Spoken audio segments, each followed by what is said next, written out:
Assalomu alaykum hammaga. Bugun sizlar bilan soch parvarishi haqida gaplashamiz.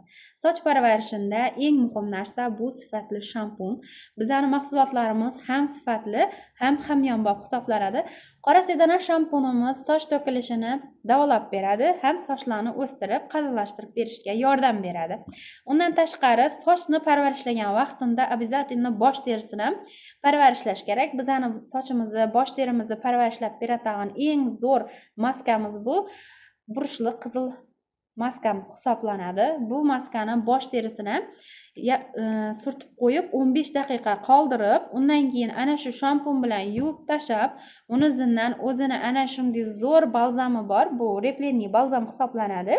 Replenniy balzamimiz sochlarni jiloligini, yaltirlashini, keyin sochlarimiz suqoylanib, jonsizlanib qoladi. Ana shu narsani qayta tiklab beradi. Bu bosh terisi uchun, bu soch uchun. Undan keyin bu mahsulotni ishlatib bo'lganimizdan keyin ustidan sochlarimizni namligini salginagina ketkizib, ana shu spreyimizni ham bosh terimizga, ham sochimizga sepsak, ham boshdagi toshmalarni, yoralarni davolab beradi. Ko'pchilikni shampun ishlatgan vaqtida shampun yoki maska yoqmasa, ko'pchilikni bosh terisini qizil toshmalar chiqib ketadi. Bu narsa shu narsani davolab ham beradi.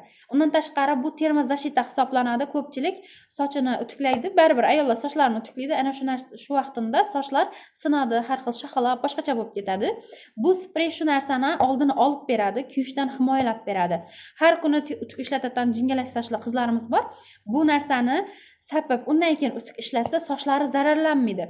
Birinchi navbatda sochingizni qalinlashtirmoqchi bo'lsangiz, sochingizni, bosh teringizni parvarishlayajak bo'lsangiz, ana shu 4 mahsulot bilan parvarishni boshlashingizni tavsiya etaman, chunki bular har bir bosh teriga, har xil sochga zo'r tushadi.